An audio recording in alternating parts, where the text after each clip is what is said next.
It is that time. It is time to talk about how much we hate apple pie.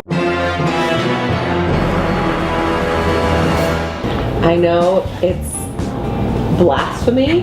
Most apple pies are these like thick chunks of mushy, bad apple chunks that have been seeping and soaking in their own juices in a usually soggy crust that's just soaking up all that apple juice that's leaking. The other problem with apple pie, I find, is that it's hard. Like, you gotta work to make the dough, you gotta roll the dough out, you gotta lay it in the pie, the whole thing.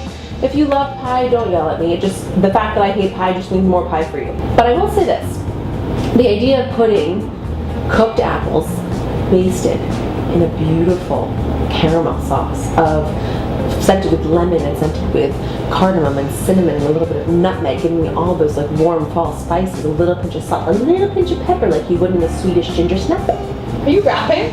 A little bit of cardamom, a little bit of cardamom, a little bit of cinnamon. Now we're talking my language. Now we are talking about lazy lady apple crisp, and that's what we're making today.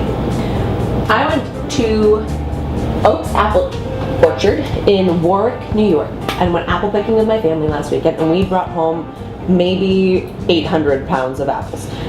These are not them apples.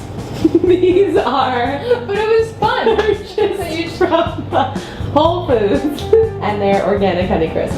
There's a quick thing I want to show you when it comes to slicing your apples. First of all, it's how to not have a constantly wiggling cutting board. Fold a piece of paper towel in half, just so it's damp like this, and you put it underneath your cutting board, and suddenly, no more movement. Perfect. How do we cut the apple? We're not talking about big honking hunks of apple love. We're talking thin slivers here, people, because it just provides that much more surface area to soak up all the little spices and seasonings we're going to add. This is a combined total of 4 of those monstrosity, humongous Honeycrisp apples.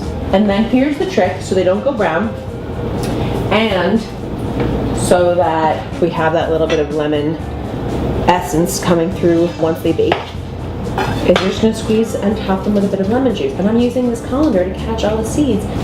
We're about to make some truly sick and twisted oatmeal pecan topping. So I've got 2 sticks of softened, unsalted butter here. Another thing that I kind of like, and maybe you've gathered this about me and my domestic goddess ways, whenever I don't have to measure, I love to not measure. So I'm kind of going to wing it from here in terms of adding the right proportions of a little bit of all-purpose flour, about a ½ teaspoon of baking powder, and then we're going to add in the salt here with our dry ingredients. Okay, just give that a little whisk. Okay, now for the fun part. Sugar and butter! I'm going to use maple sugar crystals here, which is literally just dehydrated maple syrup. I think it'll give a little bit of like a mapley taste to this very fall recipe. Yeah! And about a cup of light brown sugar.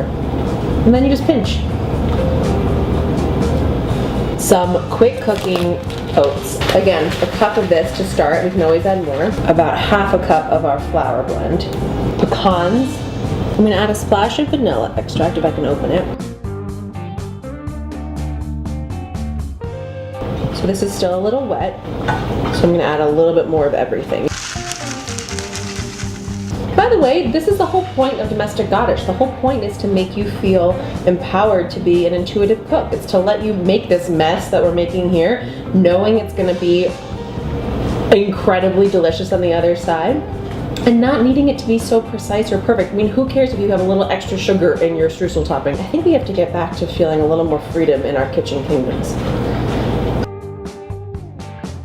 See, I just feel like when I eat this, I just want to eat this, and the apples just get in the way. Yeah, a little bit. Okay, so right now it's just apples and lemon juice.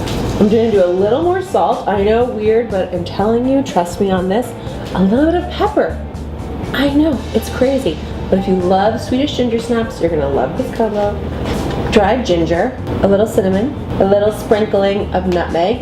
The greatest thing to ever go into baked desserts, cardamom.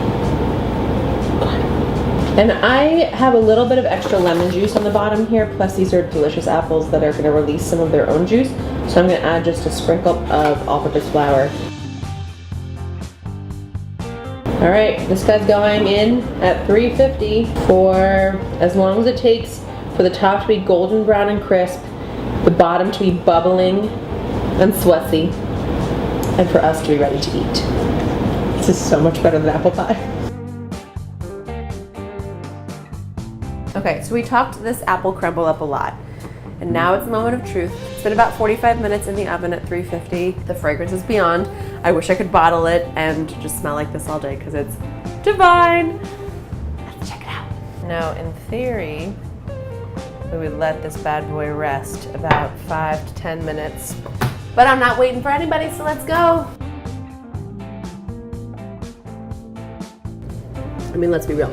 The apples are nice, but no one's eating this for the apples. It is all about the cookie top.